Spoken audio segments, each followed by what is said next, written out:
control room. Are we ready?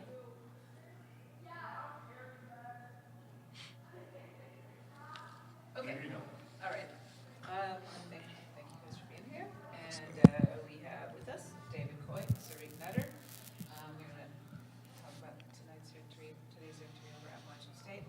Ethan, questions for these guys? Yes, so some general thoughts on the game. You guys had your first home game, obviously, right now, and how did it feel to be back out there in front of the home fans? Felt great. I think, especially us two, knowing that we're the main leaders, we felt disappointed in our performance at Marquette because we know how much hard work that we put in. So this right here feel good. We talk to each other. We together all day. We telling each other, like, when we get out there again, they're going to feel it. So this one, it feel good. You know what I'm saying?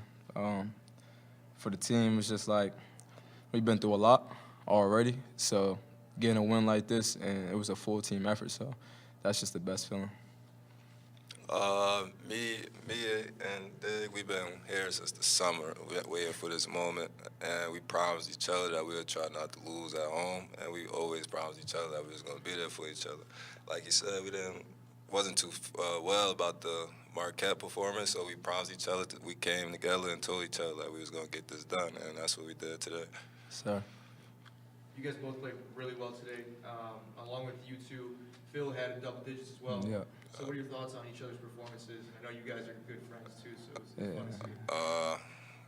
Well, he do this on a regular, you know, so it's just like seeing it again, for real. But I'm proud of my guy. I'm proud of the team, too. I'm proud of Phil.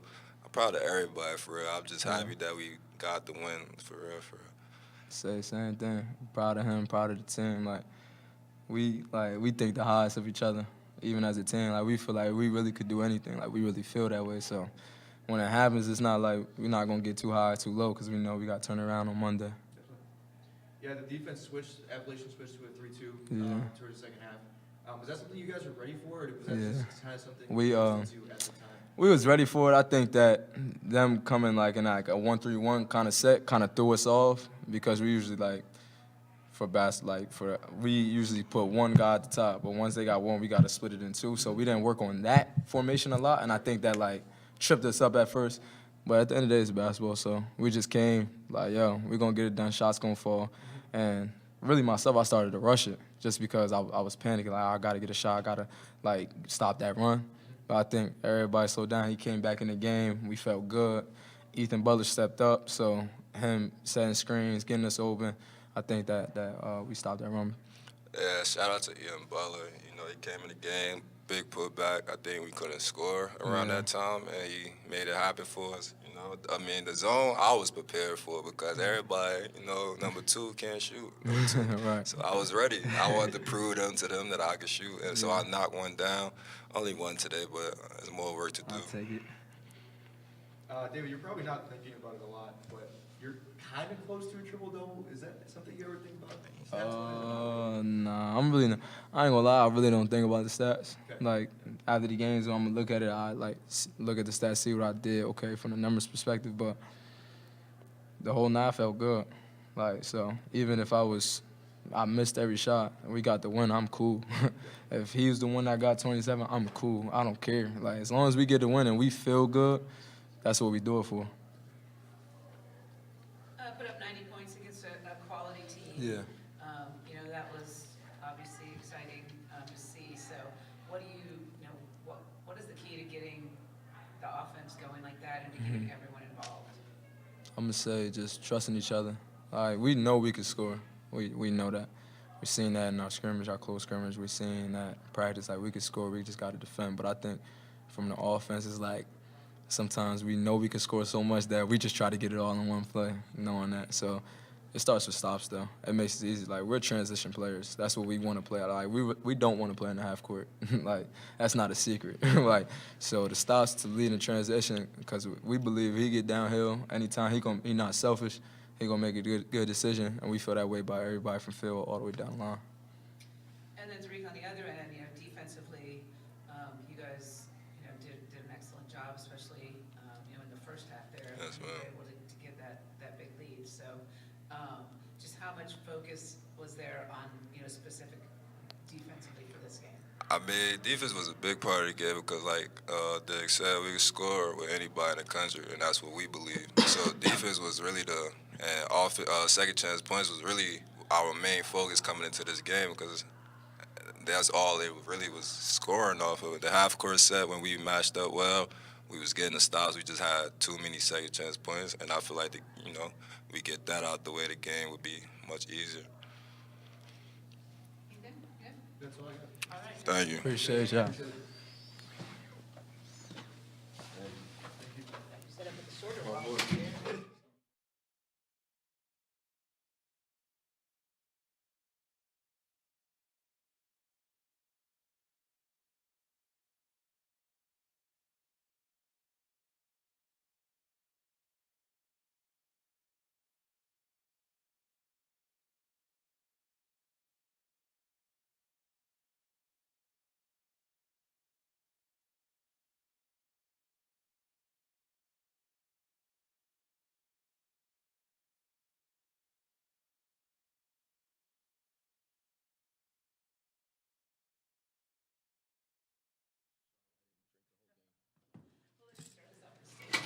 Okay.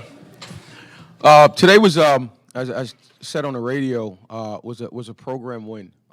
We've been in these games before.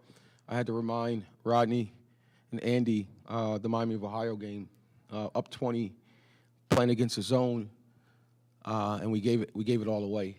And so they cut it to 4. With this group, obviously new team, new faces, but the experience of Diggy Coit, Zarik Nutter being in those games last year paid dividends. We knew coming out of Marquette, we were a better team that we showed in the first half. So if you take the 9-minute mark from the first half to now, we led this game 35 minutes.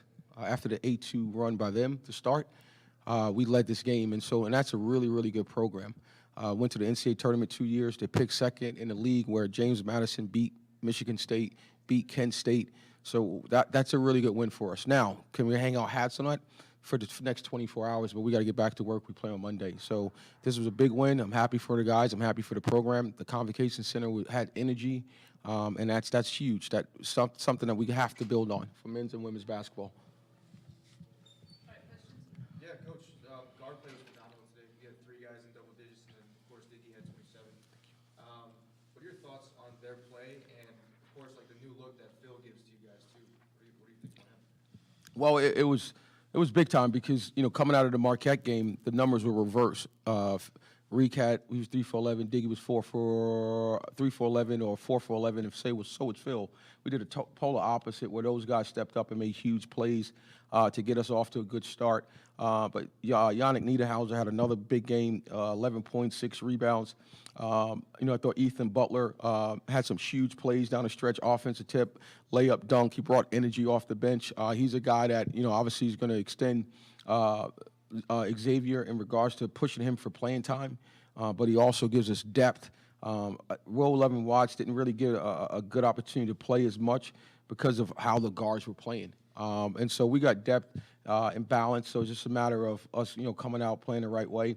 I thought for about 37 minutes we played really good defensive basketball. 78 points for a team like that is a lot. You look at our numbers statistically, we'll live with giving up 26 from 3, 41, and 56 from the line. Defense really carried us when we struggled offensively. Yeah, Coach, some of the David and Zarik were talking about how they really wanted to play in transition this year. Is that kind of more of a focus, playing more of it in the half-court set? Yeah, because we unlike last year's team, we have more talent on the wings. We got great size. Diggy Coit's the smallest guy on the team. Everyone else is 6 foot and above. And Diggy's 6 foot if he acts, okay? But, we want to get out. We want to utilize all the talent and athleticism we have. And the good thing is if you do that in transition, you rebound and play clean. You don't have to dictate where the ball needs to go, right? And so that's where the trust come in. But we got to do it by playing clean on the defensive end, getting rebounds, and we can get out and push.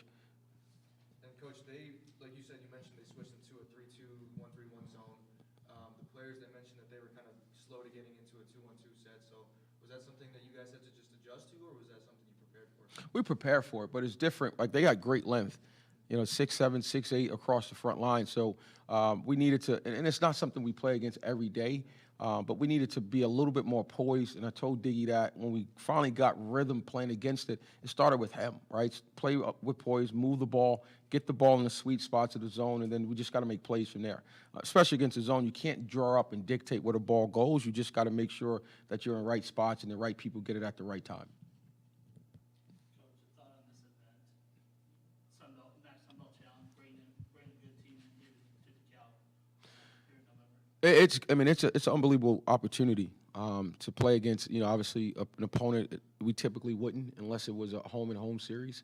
But to play a team of this caliber early, they have high expectations. They think they're going to win their league, or they're picked to be, like I said, 1 or 2. So it was a good challenge for us. I think anytime that you can go out and win, this is a quality win for us, a quality win. I like the fact that the energy in the gym was there. And we got to continue to bring people to the stands because the kids feed off of it. So they felt a little bit, the pressure of being in DeKalb. So that's a good thing. And hopefully we got the same turnout or even more on Monday night. So that'll be big for us as well. And then what did you see when they cut it to 5 there at that point in the second half? What did you see and what you liked, what you saw from your team to respond? Just composure. Like I said before, like these guys were at Miami of Ohio, and we gave it back up 20 with about 16 minutes left in the second half. And so I think Diggy Coit and those guys being in that moment, it just gave us a little bit of poise. And they trusted each other. All right, we got assisted shots versus bomb threes. I think Ethan Butler got a baseline drive dunk.